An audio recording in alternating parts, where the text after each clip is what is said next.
The winning streak continues across all competitions for the Philadelphia Union behind a game winner by Tai Baribo. Welcome in to PHOI Union Podcast. I am thrilled to have co-hosting with me today, since JP is still off getting married in Colombia. I've got Jillian Almoney, who does a great job covering the Philadelphia Union. You are one half of the show, the one team we agree on with your husband, Kyle. Jill, I love all the work that you guys do, the articles, the interviews. You're active, you're at every game, you're dropping shows regularly. First of all, welcome, but I also would love to hear what made you guys decide to create a show. I feel like it's really difficult working with a spouse, but to have one team you agree on one show, what led to that even being created? Well, thanks, Renee, so much for having me on. So Kyle and I, the only team we agree on is the Philadelphia Union. And because I'm 5 for 5 Philly, he likes the most random teams. And as people can usually see where we record from, it's like his stuff, my stuff. But we started going to the games back in like 2019 and found we really enjoyed both going. And he's always liked soccer too. And, he's likes the most random teams and everything. But people that we know especially in Sons of Ben and everything, we're like, well, you guys should do a podcast because you can talk about the fan experience. And so we talked about this right about the it was the Eastern Conference final when the Union won in 2022.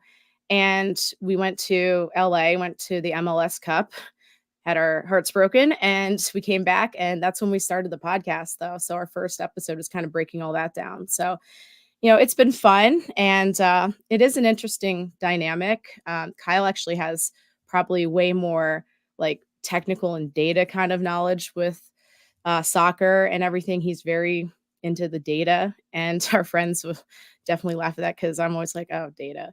But, then I try to do more of the social side of it. So I like a lot of times I'll go in the stands, like I'll be in the river end sometimes, but then I'll be in the press box sometimes too. Yeah. And so we have kind of like that dynamic going, which has been fun. So, we really enjoyed doing it, and it's been just wonderful experience covering the team.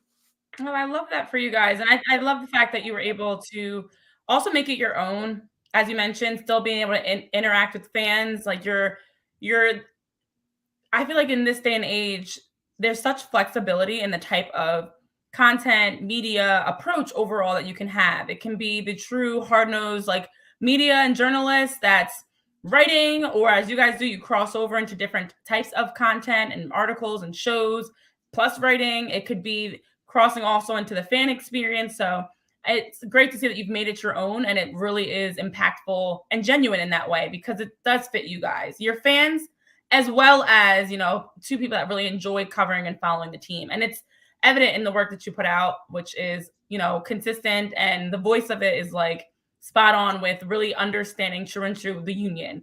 Because the Union put us through some ups and downs, as you talk about that MLS Cup. Listen, every season we ride the wave of the streaks, the winning streaks, losing streaks, the last unbeaten team in the MLS to then going on, a skid of just 10 winless games. They put us through the ringer. But right now, we are positive. Our relationship with them is in a great spot because they've won 3 straight games now across all competitions. Going back to that historic Wednesday night game where we saw a beautiful, beautiful 5-1 victory of New England. Then you beat Nashville 3-0. And then Leagues Cup this past weekend, they continued that with a nice 1-0 victory over Charlotte. And I want to talk about that, Jillian, because I know as you've been on part of our show on the other side of the camera, and we've had plenty of conversations, the Union have had pieces. It just hasn't really come together.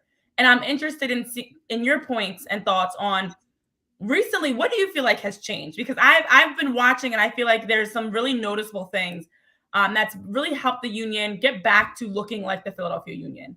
What are your thoughts on their recent play and how it's really been coming together as we're getting ready to cross into August?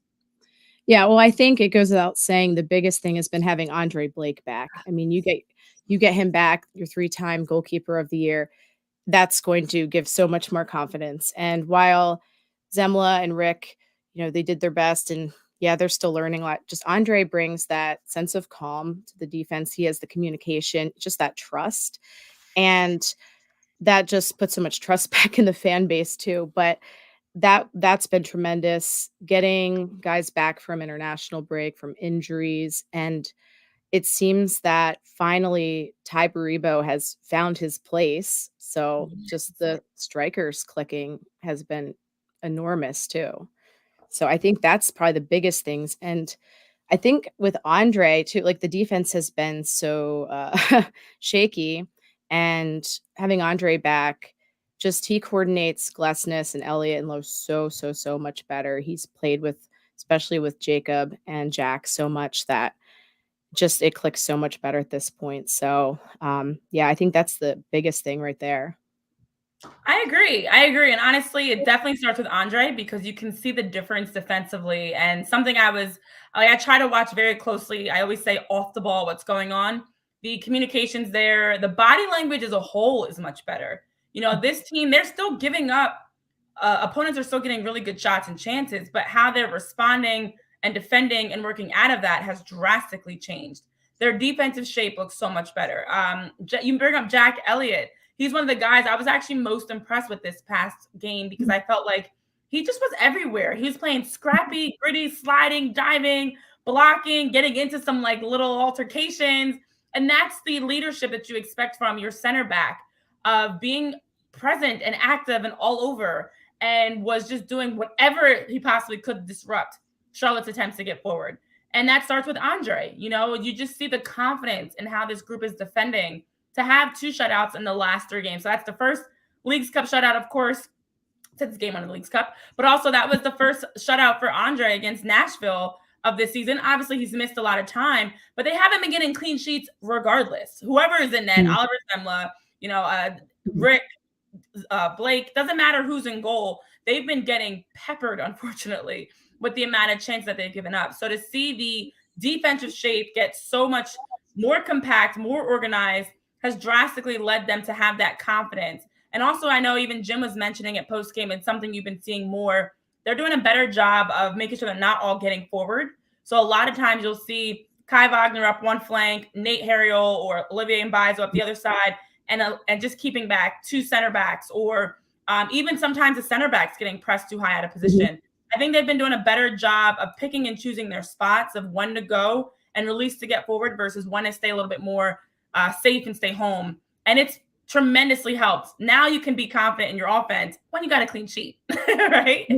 Yeah, absolutely. I know Kyle asked Jim in the presser after the game on Saturday about they haven't been pressing up as much at the defense, and especially, the outside backs. And so I think he asked Jim, was that planned, not pushing up as far? And Jim said, well, basically, Charlotte's been tough to break down and just how the teams line up and everything, but it was noticeable. And I think also Olivier Mbaizo, I mean, I'm sure we'll talk plenty about him, but oh my goodness, like him being where he needs to be has been crucial as well, because we've all seen, I think, 2 sides of him at times. So, but yeah, I think the formation, just they're not being as risky. I know, especially when Damian and Jacob are both playing at center back, we're always like, because they both will push up quite a bit, and then sometimes we get a little cooked. So, I think it has been a little bit more disciplined and coordinated. So I think that's been huge for the defense too. Yeah, and I think the biggest thing that helps is on the offensive side, the Union had been playing really well to create. The movements looked much better, and we all did not know what they would look like after Julian Carranza departed. Like, what would this team, how would they respond, how would they look? And to see them offensively, I mean, that goal is created. Shout out to Sam Adeniran, who comes in and looks great, even in his first debut as a starter, his first minutes off the bench. Both games we saw him do well and just being aggressive, making good runs. He's someone that looks to get forward. You see him combining with Daniel Gazdag, who then finds Tai Baribo, and watching that whole play unfold, even for a group that's still figuring each other out. Tai Baribo is still figuring them out. It's not even just Sam. Tai is also. And I think that has helped that they don't need to always push outside backs forward. Rely on your mids and your forwards sometimes to be able to break down opponents, make runs, be dynamic. And in the past, it has come, traditionally their offense is through Kai, Nate, Olivier. It's like, no, you can attack in a multiple ways. So sometimes maybe they push forward. And we love when Kai gets up that left flank and whipping services into the box. But sometimes let your playmakers go to work and to see them scoring goals in the run of play where they are making quick passes and combinations has been so nice to see. I know Todd's actually mentioned the same thing. It's a breath of fresh air. They're attacking to the middle of the last two games. It's great soccer. And I watched that goal over and over again. It's like you see Sam, who has Tai to his left at first, makes the extra pass to Danny on the right. Danny hustles, saves it, gets that end line service, and Tai Baribo just reroutes his run, changes his positioning, pulls off the defender, gets his feet set, finishes. But it's a composed play where they make the extra pass. They take time to get runners in the box, but they have options. They've got players there, and they've got players that are ready to score. And unfortunately, we haven't always seen that offensively from this team, where it's like one or two guys going and a lot of others maybe watching, waiting, hesitating. But it feels like this offense is just clicking. And again, they're still figuring each other out, Joe. Yeah, absolutely. And I know Jim said it was good to see what Sam can offer. And there is, want to see how they click, and there's still things to learn there. But Tai is finally getting connected with the offense there as well. And it is starting to click. And it's been so refreshing because that is who the Union thought they were getting from Europe. That's why they brought him in. And just to see Tai come into his own there has been fantastic. And the way Danny set that up was just chef's kiss. Watching that live was, oh my gosh. Yeah. Well, you have Tai Baribo, and I can't say enough about him because I feel like everybody's wanted to see Tai more. And we've all wondered, like, with all the different players that have been run into various roles within this team, Jeremy Raffanello, some that have worked out and some that haven't. Chris Donovan, we've seen Marcus Anderson. There's been so many question marks trying to figure out what can you get from these guys, but we really hadn't had a chance to see Tai. We didn't get enough of him. And for him to have now 8 consecutive starts and 7 goals in those 8 starts in Leagues Cup and MLS play, and you have a brace, a hat trick, a game winner, and then the way that he's playing it's exciting to see. It's a change of the tide. It feels like it's right on time. It's so needed. And it's been the biggest difference offensively, as we talk about Andre, the big difference defensively, that you don't really, I miss Julian, don't get me wrong, but you don't really feel that gap and that emptiness without him in the attack. Tai has really stepped in nicely. And I think he's elevated the play of everybody else to allow them to just do what they do best. Mikel Uwa is more of a speedy playmaker, getting assists. Danny likes to drift and make runs and pick his spots where he's going to run. And I think for whatever reason, it feels like Tai is actually the glue that's actually allowing guys to come together and play how they want to play and play a better, more fluid game of soccer.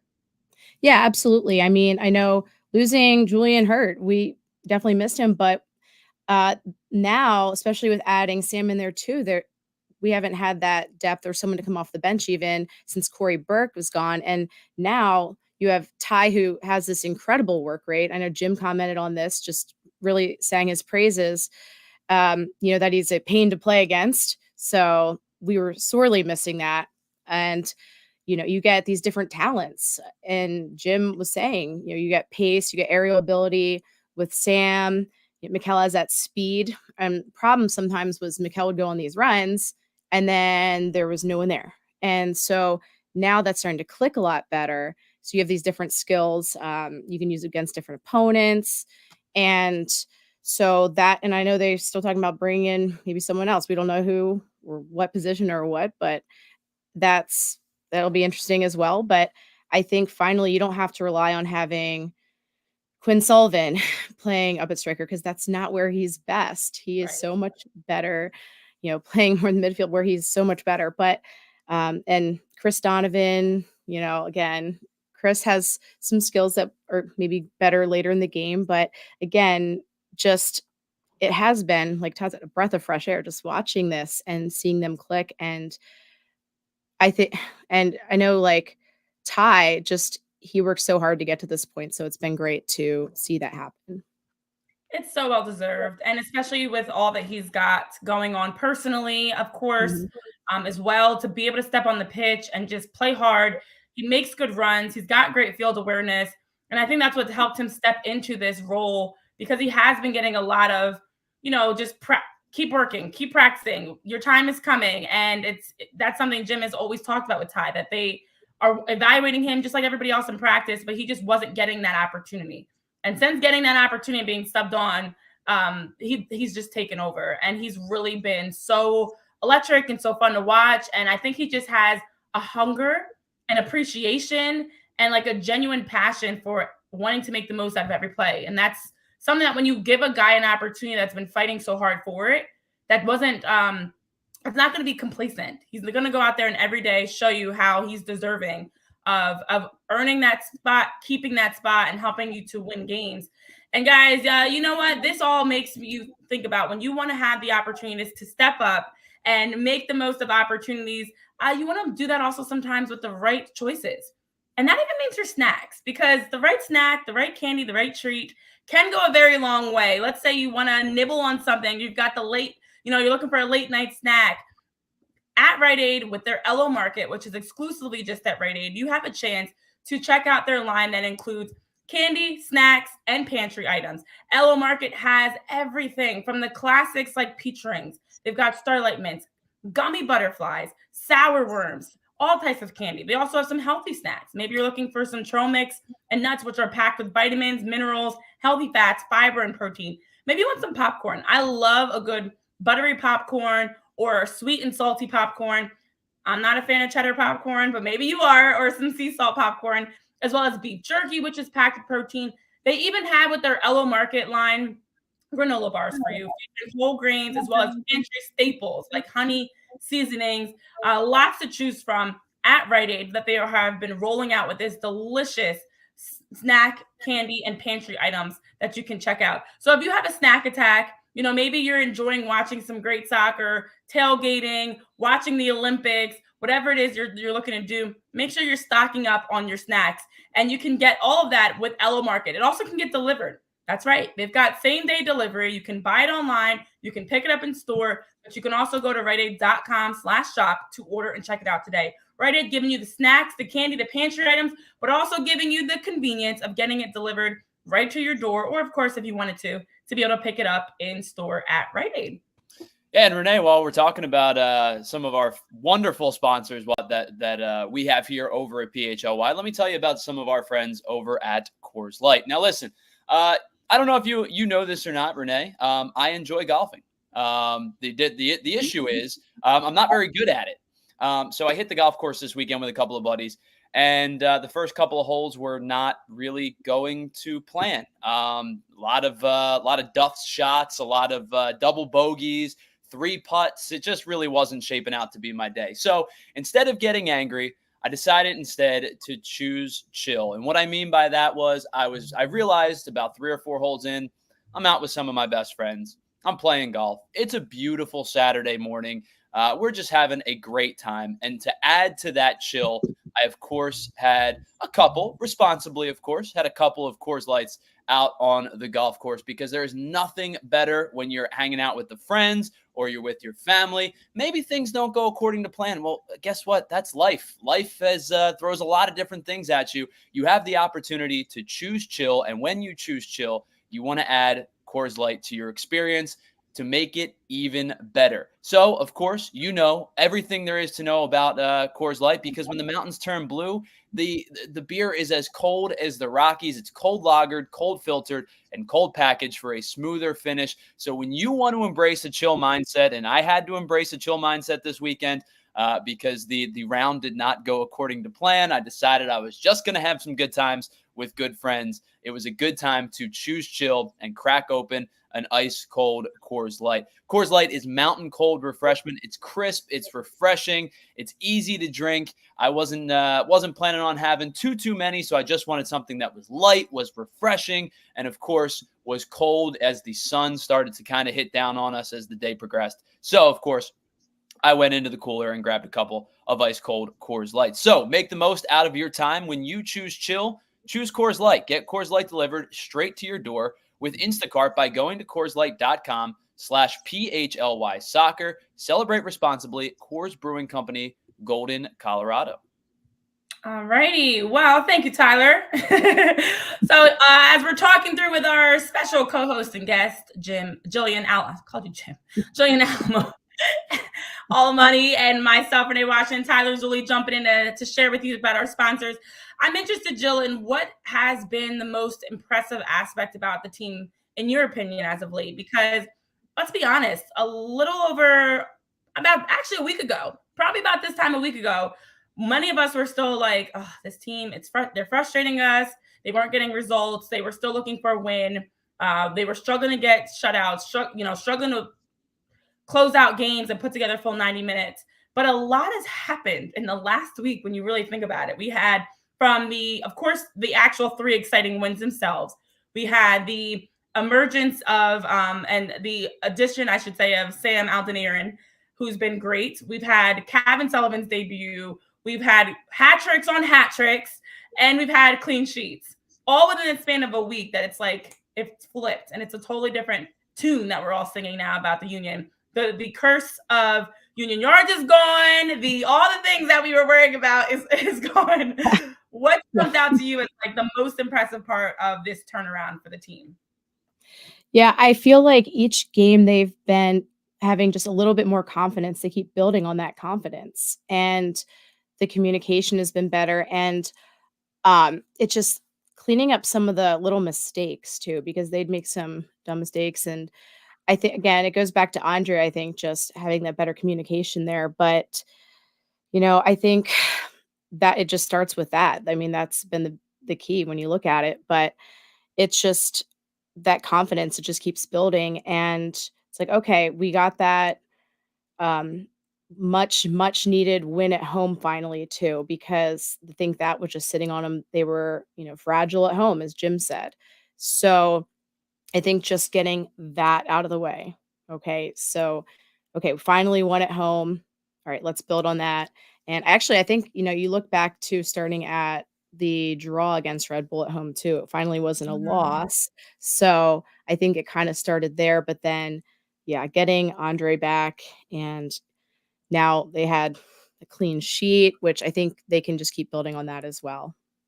Yeah, that's a great point, because that Wednesday game actually was 2 Wednesdays ago, not last Wednesday, because I forgot about the weeks just fly by and overlap. But Right. when you look at that, when you look at that game, and even as you mentioned, the Red Bull game, to have a chance to walk off the pitch feeling good, I think was the first step. Of course, a win helps you feel even better when you're leaving the game. But we've been just seeing so many games this season that the Union have either given up an early goal or two, or given Mhm. up a late goal or two, and now you're finding yourself chasing. Instead of it Mhm. being a down in the wire 0-0, 1-0 game, you're down 2-0 and chasing, or you give up 2 late goals. And so that's very deflating and very defeating when you're in a game and then immediately it goes from a tied game, or the Union winning a game, and now Mhm. you're down 3-2 after being up 3-1. So I think the swings of how drastically they were giving up goals probably is one of the biggest things that I looked at. Like when you look at that New England game that was 2 Wednesdays ago, Right. not this past Wednesday, the Wednesday before, and you look at them giving up a goal, and then immediately Tai Baribo comes back and scores, Mhm. and it makes it 4-1 again. Those are the types of things that we haven't seen from them. Typically, over the past years, they've responded well. But this season, this team has struggled with that adversity. And I know and feel like a huge part of that is a guy like Andre Blake that allows you to, okay, we made a mistake, let's move on. We can't let it snowball. We can't let it continue. So I think for me, it's really the fact that this team has been a little bit more resilient. We've seen even Nashville, they had the play, was it the 85th minute? Ball hits the crossbar, and then Mhm. Danny comes down and scores. Like, these are game-changing, huge momentum swinging plays that the Union are now on the correct side of, versus allowing that momentum to swing and snowball, and now the game is out of hand. So I love the way they're kind of getting back to that resilience, that fight, and just being yellow cards, whatever happens, to handle the adversity and continue playing great soccer. Yeah, absolutely. Seeing them answer back, because how many times has it been like, oh, the Union give up a goal, and then all of a sudden they're feeling defeated and they give up another one. Just like it just seems to snowball. Chicago. I'd like to wipe that one from my mind. Also Montreal. I was in Montreal for that game. That was crushing. But to turn around and move on and actually answer back and also not give up those late goals, because watching the game on Saturday and it's getting late in the game and I'm like just sweating it out. Like, are they going to give up a late goal? Are they going to give up a late goal? We've been there, done that so many times. And thankfully they didn't. No, they fought hard to the end and kept the clean sheet. So that was huge. And personally, I didn't want to have to go to penalty kicks. Don't need that stress. So it was good that, they were able to turn it around and play way more confidently. Yeah, I think we all have a little PTSD. It's been a very rough stretch of the season of like the game. And yeah, Montreal is a really, really sadly good example. Chicago as well, of like the emotional roller coaster. And we feel it watching the game, being on the pitch. You cannot have game after game after game like that. It mentally is just as draining as it is physically. To be up and excited and cheering, and then the next moment you're like, oh, and we just gave up a goal. And now it's a second goal. Just you cannot have those big swings, especially giving up goals. And so it's nice to see the Union are continuing to figure things out, honestly, and I know that we've heard everything from like sell the team to fire Jim to trade him, get rid of everybody, buy this person, that person. At the end of the day, it does feel like this team just had to get back to their core. And they've had the talent, they've had the pieces, as you mentioned. Injuries have been a big part of that, as well as international duty, which we all knew was coming, which is the frustrating part, unfortunately. But it does feel like they finally have started making some adjustments that we can see as long-term adjustments. It's not a temporary call up a Union 2 player just to fill a roster spot. These are actual moves that you are making to build out your roster, to get healthy, to get things figured out. And that's why the addition of Sam is so great for depth, but so great for also just seeing that they are doing something. On the other side, though, Leon Flock. I want to talk about him. His role with this team, he's had such an injury plagued stretch, procedures, missing so much time, works back, has been a great piece in the midfield. His future is a little uncertain with the Union. What are your thoughts on what's going on with Leon? Because I know he obviously missed his past weekend. They don't want to rush him back too quickly because of it's a lot. It's a lot coming off of missing substantial months due to his injury to now come back and jump right back in. So they want to make sure to be more cautious with getting him back. But overall, his future still is a little bit questionable, which I was I didn't buy, actually. I like Leon Flock. Yeah. No, I think even in the stretch where the Union were doing so poorly, Leon was actually having some really good games, and getting him back was really big. I think a lot of people don't really appreciate Leon enough. And I hear so much negativity about him actually from some corners of social media. And actually he has been really key in there. And I know he was dealing with a knock, and they're being cautious with him and everything. And but Jim said that they want to, they're in talks with him, and he really likes having him there. I know Todd Lewis had asked about him and everything. And like Jim said, he has a great relationship, and he should be back next week. Jim is very high on him, and I do think he's a really important. He's not out there scoring goals and doing all that. And some people are like, thinking, oh, what's he doing? But honestly, he's actually been a workhorse in there and been very instrumental in some of, in a lot of the plays that they do. So I really would like to see him, them work out something for him. But, at the end of the day, it's going to be whatever is best for him and the team. Yeah. And I get it. It's a business at the end of the day also, which is frustrating. But just to hear and see all that he's gone through, I should say, and overcome. And he has been that guy that doesn't get the stats, doesn't get, a lot of the glory. He's not flashy, but does just give you really good play in the midfield. He's versatile. So he can play anywhere. He can play outside back, he can play in the midfield. He can sit in as a 6. He can play on the flank. But then also just knowing that he can be a guy that his game is so gritty, blue collar, hardworking, that you can always rely on him and know what he's going to bring. Like him and Jose are similar personalities in that sense. That's going to help work their butts off to protect the back four, help you defend in transition, and not really need any of the accolades or any of the, glory in that sense. Whatever the role is going to be huge.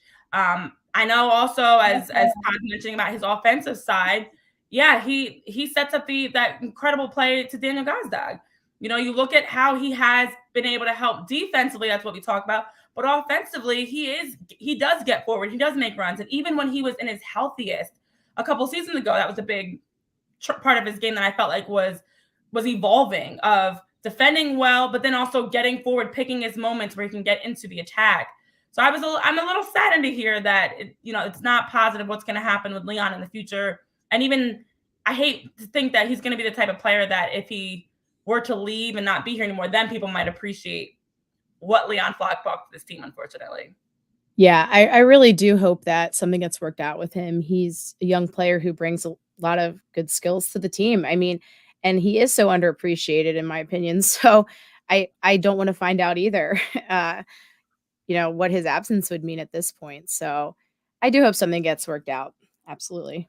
I hope so. This is the other part of it, of like, you're finally seeing the team turn a corner. And I think now I'd like them to, if possible, maybe add another piece.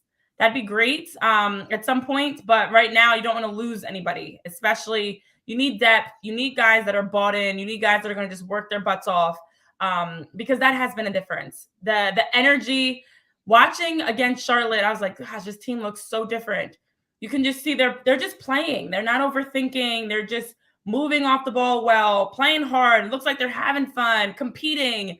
Whereas at times of this season, it seems like a drag, like they hit a wall. So you'd hate to have to regress in that sense. Obviously, the midfield's been well. Jose, Ali, Jesus, Quinn when he's in there, Jack when he gets back from Paris. Obviously, like, the midfield's been solid, but you need to have that depth. You need to have those pieces, especially those guys you can rely on consistently to help contribute. Yeah, absolutely. And it'll be interesting to see if they bring anyone in, because I mean, we've definitely heard that something's in the works, but where that will fit in, I think I had asked Jim actually about also the depth at the outside backs, because you have Matt Real out on loan, and then Nate Harriel's at the Olympics. And so, I mean, it's neat to see Frankie Westfield get the call up to, I don't know if he's getting off the bench, obviously. Yeah. I mean, you got Kai in front of him too, but, really cool for him too. And, but really it's like, okay, we've got academy guys in there filling in, and they do great at Union too. They're still really green, but, there's not always as much depth there as well. So we were a little worried about what if Bizo goes down or Kai goes down during this Leagues Cup, and we don't have that depth there. So, yeah. I mean, these guys are kind of unproven at this point too. As great as Frankie's been, we've seen him play quite a bit at U2, but it's like, well, Jim said, we're going to move these people around and, do this and that. And it's like, okay, I don't know how I feel about some of the moves he said he might do, but hey, he knows more than I do. So, yeah. Yeah, I know. And I feel like we always get the answers of, you can go to a 3-back and drop Damien in. You can even I've heard mention of Ali playing back there. Leon Flack can play outside back, but he's got to be on the team to do that.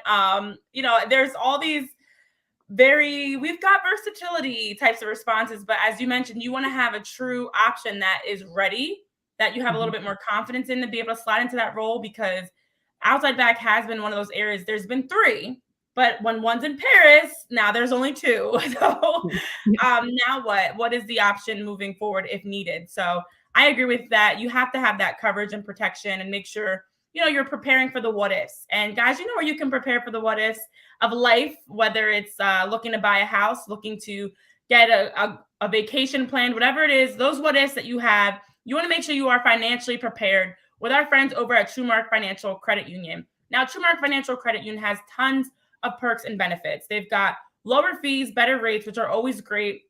It allows you to build up your finances without having to worry about these extremely high interest rates or anything like that.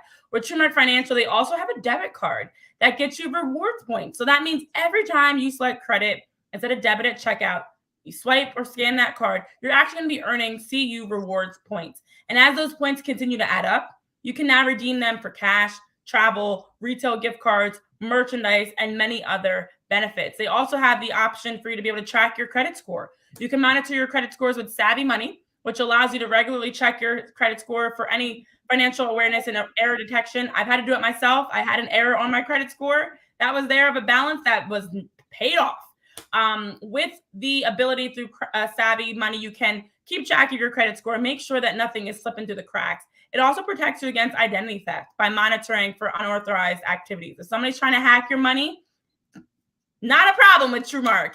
And then, of course, and most importantly, you can build that financial stability by improving your credit habits, maintaining a healthy score, which allows you to have less stress and more ease towards planning for your future. Going on that vacation, taking time to build up your college fund for your kids, buying a house, whatever it may be. TrueMark Financial Credit Union has the mobile app, the credit protection, the identity theft, the different benefits like their rewards points you can take advantage of today. So TrueMark Financial is federally insured by the NCUA. It is an equal opportunity lender. For more information, you can, of course, visit truemark.com/PHLY. Again, that's truemark.com/PHLY in order to get started today with our friends over at TrueMark Financial Credit Union. Yeah, when you have a couple extra dollars to spend because you are financially responsible with our friends over at TrueMark, that means you have a couple extra dollars for some fun money. And let me tell you, the best place to use some of that fun money is with our friends over at the Bet Parks Casino, because I've been telling you this for a while. I could get to Bet Parks before this read is over. That's how close I am in Bensalem to be able to hang out with our friends at Parks Casino.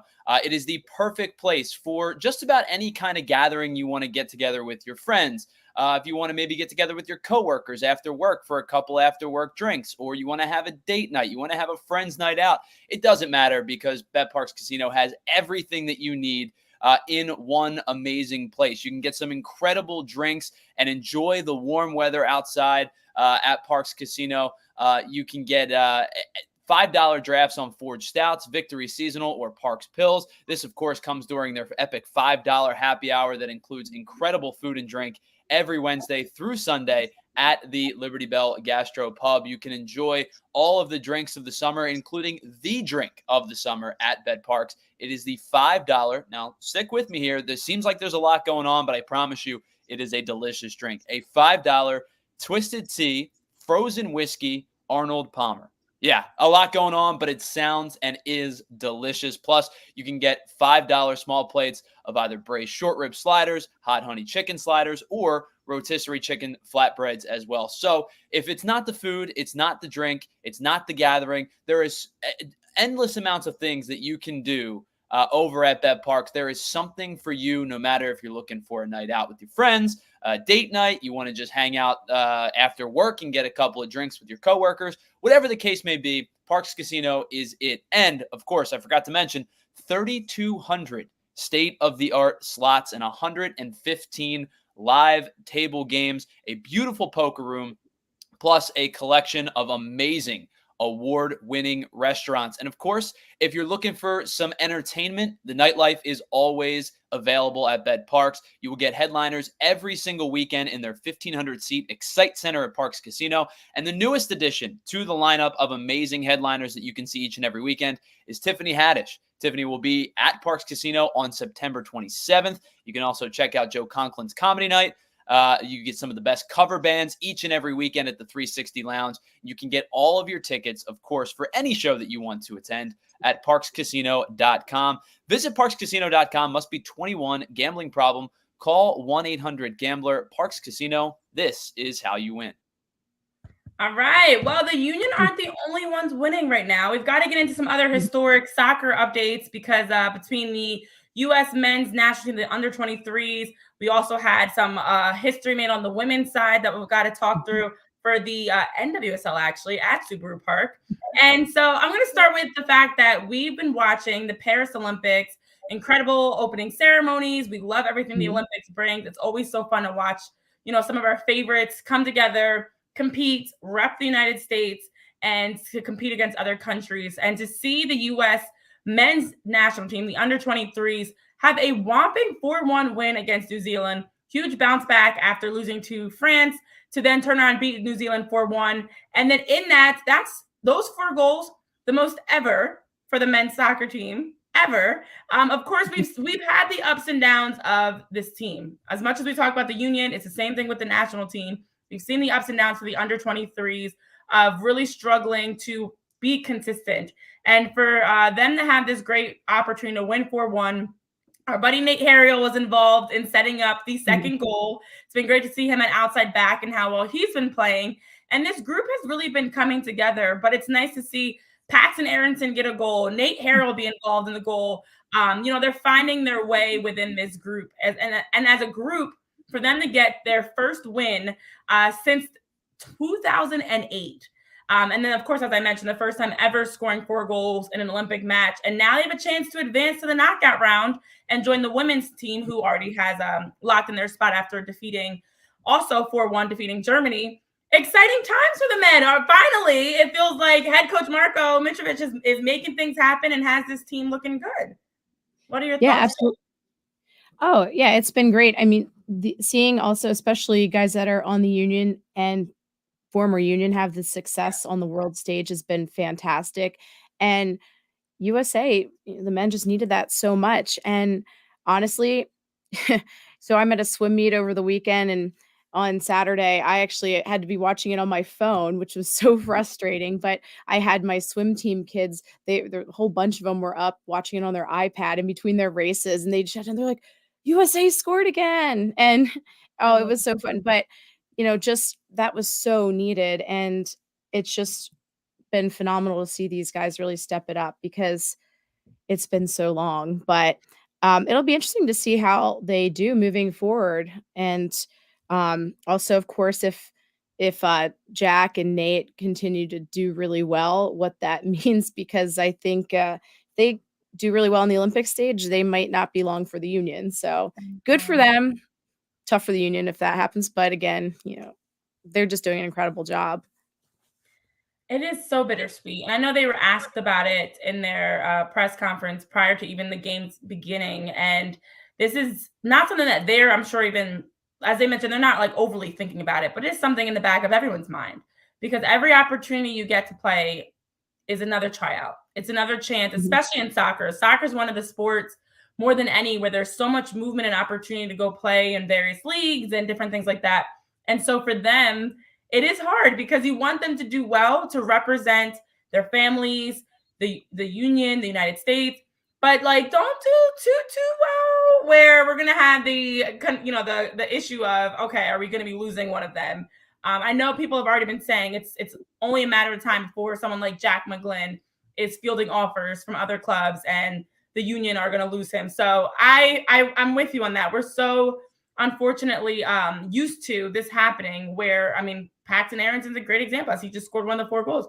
The Aronson brothers and Mark McKenzie, and you look over the years at so many great players that have come through the union, and unfortunately you don't get a chance to fully see them play out their career with the union. They are in their prime and going somewhere else. So it is very bittersweet of like, happy for you, but let's maybe be a little less noticeable. But Nate is doing so well, especially getting forward, getting into the attack, draws a penalty kick. These are the things that we enjoy about how he adds to the union. And now we're seeing it at the Paris Olympics. And so are other people. Yeah, absolutely. And it was great also to see some union fans there also at the game too, represent. That was fantastic. I love that. Union fans travel so well, very active. And listen, going to Paris, going to travel to the Olympics to be able to watch some of our current and former players play doesn't sound like a bad trip to me. We more of us should have did it actually. Yeah. A little expensive. But there's also some history made locally, which was great to see as well, because I don't know if a lot of people realize this past weekend, we also had a chance on Sunday because of the Paris Olympics for the MLS and the NWSL. They're having Leagues Cup for the MLS, and for the NWSL, they have the Summer Cup, which is a crossover with La Liga MX Femenil for a beautiful, like, international, similar to what the Leagues Cup provides, opportunity for the NWSL teams to play against their own league teams, as well as some Liga MX teams. And so at Subaru Park, ironically, Gotham FC played against the Washington Spirit. Yasmin Ryan scored a goal in the 62nd minute, But that wasn't the history. That was a great win. But the exciting thing is you had McKenna Whittam, who's known as Mac, who actually made her debut with Gotham in that match. Just turned 14 years old a few days ago. McKenna was the youngest at 13 years old to sign a contract in the NWSL. Of course, also became the youngest to sign with any sport to have an NIL deal with Nike. Makes the debut with Gotham FC at Subaru Park. It's not even a full 2 weeks since we saw Kevin Sullivan set the record, 14 years old and some change, that you had then turn around Mac at barely 14 make her debut as a professional athlete. She's an Olympics replacement player and made history. And I'm like, you can't write this up. That game has been scheduled at Subaru Park for as long as I can remember. And to have this history happen so close to each other at the same place, I was like, we need a movie. Yeah, no, that's insane. I mean, I don't know how much younger we can get here, and but that's incredible just at that age, and it makes you wonder too. You know, if Cabinet hadn't made his debut, would they have yet? Have they done this? This is too perfect being at Subaru Park too. But in any case, I mean, that's fantastic for her. I can't wrap my head around how young that is. I teach students that age, okay? As a middle school teacher, I've actually had this conversation with some kids that's like, could you imagine you being at 14, being a professional player, having the eyes of the world on you, all that pressure and the endorsements, all of that? They're like, I could never, So it's crazy to see that happen. But, I mean, it's talent. So, if you're talented enough, you're old enough, as they say.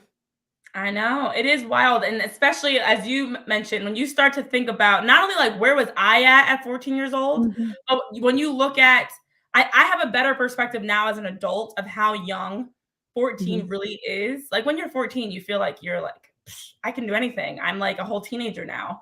But when you're an adult, I'm like, that's so young to be a professional athlete, to have NIL deals with Nike, to, I don't even know what school life is like, homeschooling and just navigating being a child still, but also playing a professional sport.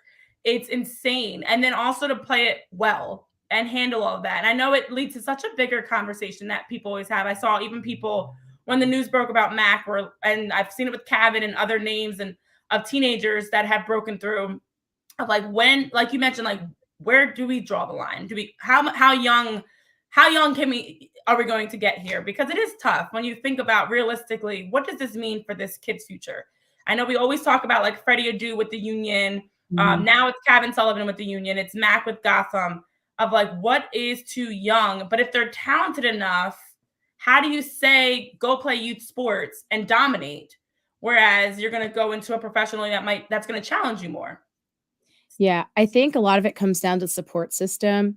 So being a swim coach too, I see the coaching side of this, and we've had really phenomenal athletes and people really, really young competing and doing well. But I think the support system helps keep them grounded. I think that Kevin's really lucky to have the family he does. They're well versed in how all this works. Having Quinn there to give advice, both his parents. I mean, of course, his dad is well versed in all this. So I think that's really key as well. I know Kevin seems like he's got a great support system, great head on his shoulders, that he doesn't seem like, I don't know, he seems like he's been pretty grounded with it at all, but also, hopefully they will continue to help him grow. Like I know this, Jim had Kevin play with Union 2 yesterday, and he was at training with Union 2. And so I think, they're taking the development really seriously, though, trying not to rush him, because I know a lot of people are like, oh, why isn't Kevin playing in the game against Charlotte? And well, again, he's 14. He still has to develop and keep getting experience. And I'd rather see him get some more experience with Union 2 than just ride the bench and come out for a couple minutes with the first team. But I wouldn't be surprised if we see him maybe next game. Who knows? Yeah, and that's a key part of it too, is like you don't want to rush too fast, too soon, because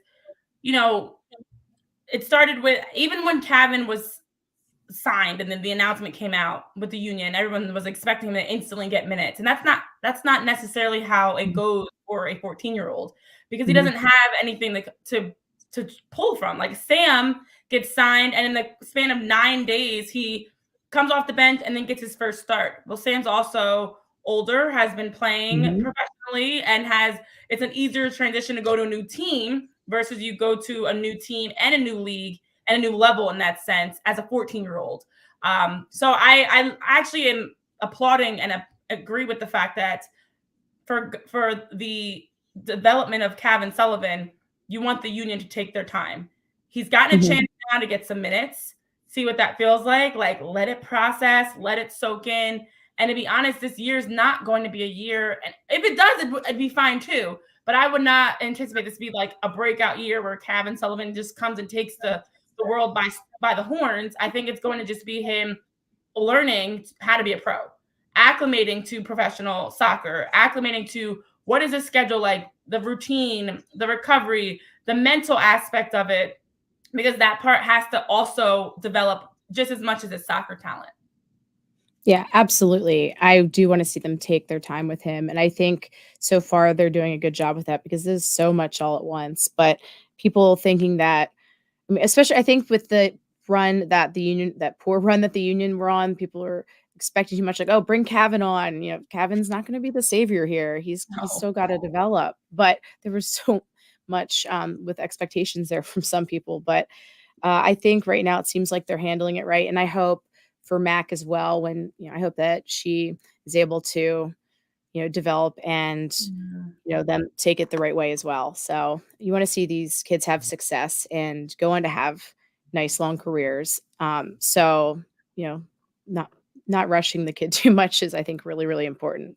And you see that across all sports, because the, youth sports, there's so much pressure sometimes on them to begin with. But I know that, like, when we have swim team kids that are really young and doing well, it's really a fine line of, do we move them up with the senior level, but we also have to take into account their emotional maturity and the mental side and all of that, because I can tell you, working with teenagers day in and day out, just the mental side of it is really, really important too with them. I think that I think Kevin's in good hands there.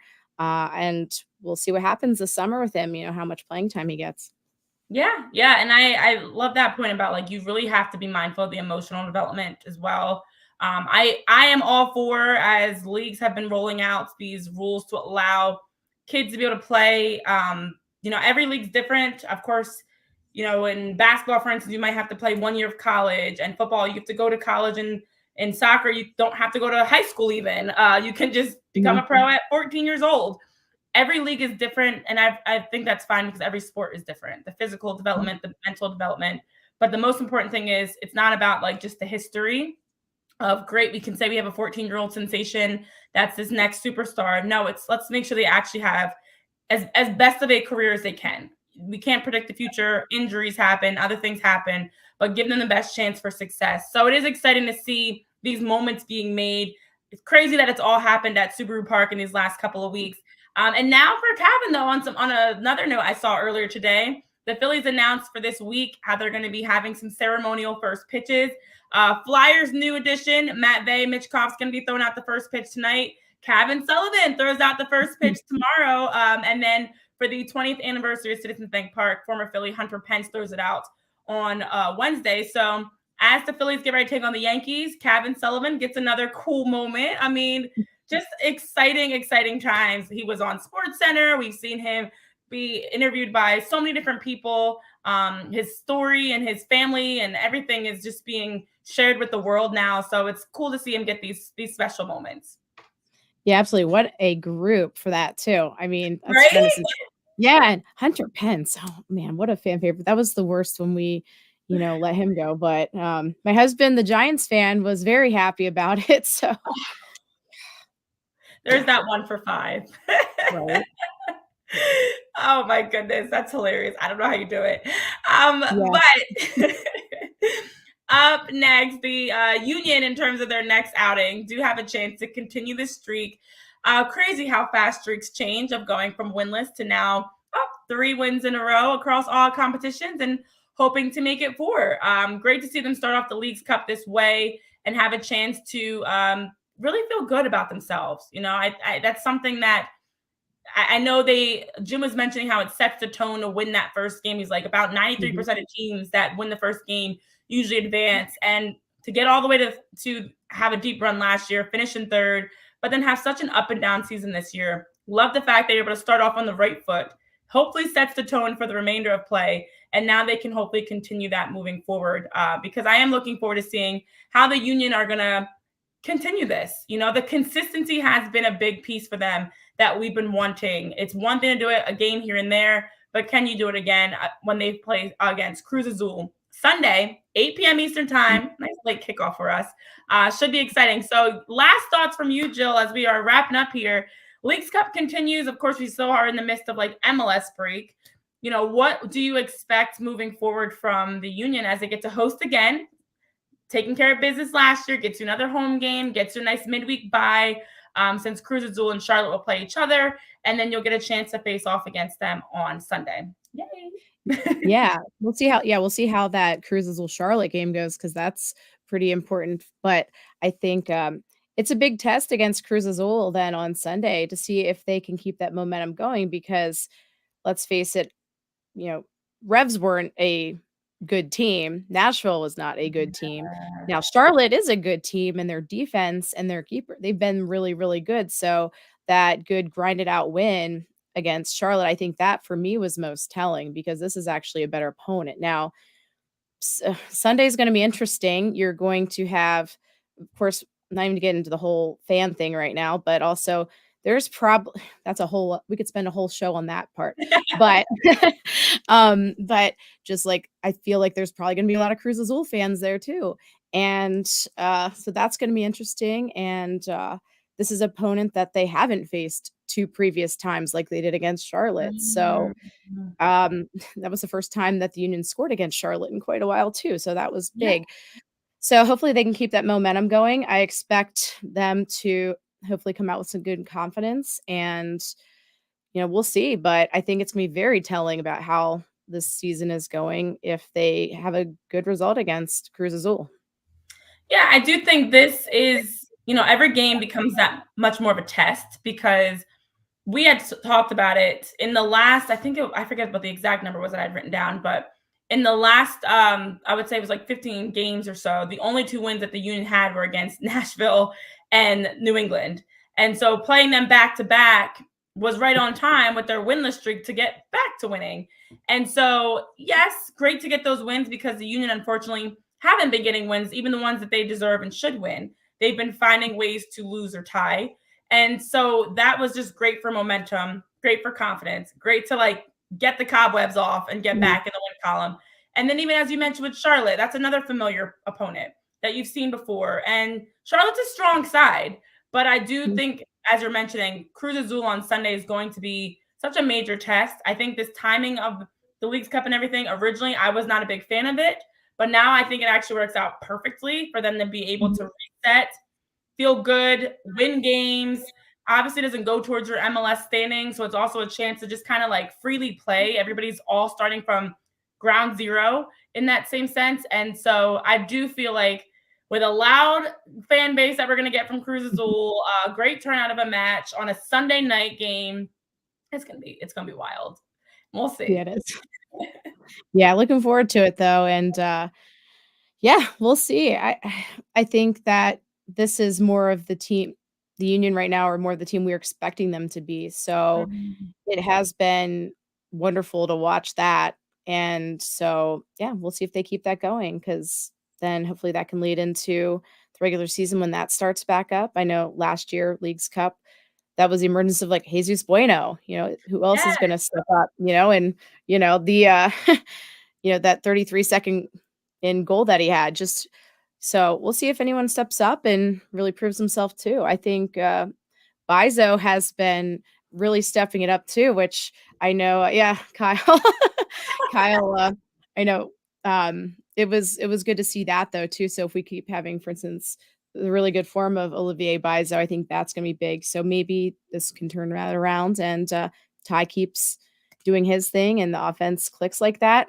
That should set us up, because they're really not that far out of playoff contention at all. They're right there. So who knows? There's still season to be played. So yeah, could be an interesting rest of the season. It can be, and there's so much soccer left to be played. And as you mentioned, the Union are currently in MLS standing, sitting in 10th place with 27 points on the season. They're right in the thick of things, honestly. Every team is pretty much still in reach, and Miami's up there with 53, but they are still in a good spot to be able to at least get into, at the very least, a play-in game, if not an actual, spot in the playoffs for that first round. And so for all the craziness, the Union still have a chance at hopefully maybe winning some hardware with the Leagues Cup, jumping the standings in MLS play. And then it drastically changes. We went from like sell the team and everybody being annoyed, myself included, with the annoyance of the team, to now having hope and having optimism. But a big part of this is, of course, all the phenomenal people like yourself and Kyle who do a tremendous job of covering the team as well. And so I would love for you to be able to share with people as we wrap up where they can check out what you guys have going on. A little bit, give all the details, all the plugs, everything to share for all the great work you and Kyle do. Well, thank you so much. I appreciate that. So we are on social media at TOTWAG. We're on Instagram and Facebook at The One Team We Agree On, and on YouTube. We publish our podcast about once a week. We're actually going to record tonight, so we should have one out tomorrow. And articles up on the oneteamweagreeon.com. I know for the Coors Azul game, I'm going to be in the stands again in the River End, and Kyle will be up in the press box, so getting all the angles there, and we'll be covering that. And we're going to be at the U2 game on Friday too, so covering all the angles there. So we got lots coming up. Dream team. I love it. Teaching, covering the Union. It's amazing. It's amazing to see. I know Todd's dropping in the chat. Also, that the Union just announced a town hall August 13th with owners and Ernst Tanner from 6 to 8 p.m. Oh boy. It's getting real. It's getting real. Things are, but you know what? These uncomfortable conversations and difficult moments need to happen, because this team has had so much talent over the years, and they need to take that next step. And if that means having to peel back some layers, peel away. But yes, Kyle wants you to say that Bizo's top 5 back. Yeah. When he's playing at top form, I think, he is maybe a top 5 back when he's at his best, but we've seen all different facets. So, but thankfully he's been more consistently strong there. And that is, Kyle. Yeah, I know what you're trying to say, Kyle. I love it. I love it. But that's the Union in general for you. They could be a top team. They could be a team in the middle. They could be a team out at the bottom, just depending on what day. As of late, we've been seeing much more from the Union. Again, 3 straight wins, although you can justify and maybe look at them with an asterisk for the first 2 wins of who their opponent is. A win is a win. This team needed it. That's 3 straight across all competitions. You've got Tai Baribo, 7 goals across all comps and 8 consistent starts, which we love to see. And this team finally looking offensively and defensively, thanks to Andre Blake's return, like the Philadelphia Union that we know. So for everybody that has tuned in, we appreciate you guys so much for joining us. Again, I want to give a shout out to JP, who I saw tweeting. He's on a plane right now. He's still out celebrating his wedding. Him and his wife got married on Friday. So they're still traveling through Colombia and just enjoying their wedding. So Jill, I appreciate the fact you're able to jump on with me as a co-host today and talk through the Union and all the excitement that we now have for them playing great soccer, winning games, and now looking ahead to Coors Azul. So thank you. Thank you so much for having me on. And yes, congrats to JP and his new wife. That's so exciting. And so no, I was glad to be able to hop on, and this was great. Love to talk Union anytime. Yes. And that will do it for us here. For Tyler, Zulli, myself, Renee Washington, our fantastic guest, Jill Almoney. Thank you guys so much for joining us today on this show. It's been a fun one here at PHOI Union Podcast. We'll see you guys very soon for much more. In the meantime, let's go Union. Let's go Team USA. Let's go everybody that we're rooting for. Plenty of sports to watch right now. So many, many exciting things in store. See you guys next time for more live back here, 2 p.m. Next Monday on PHOI Union Podcast.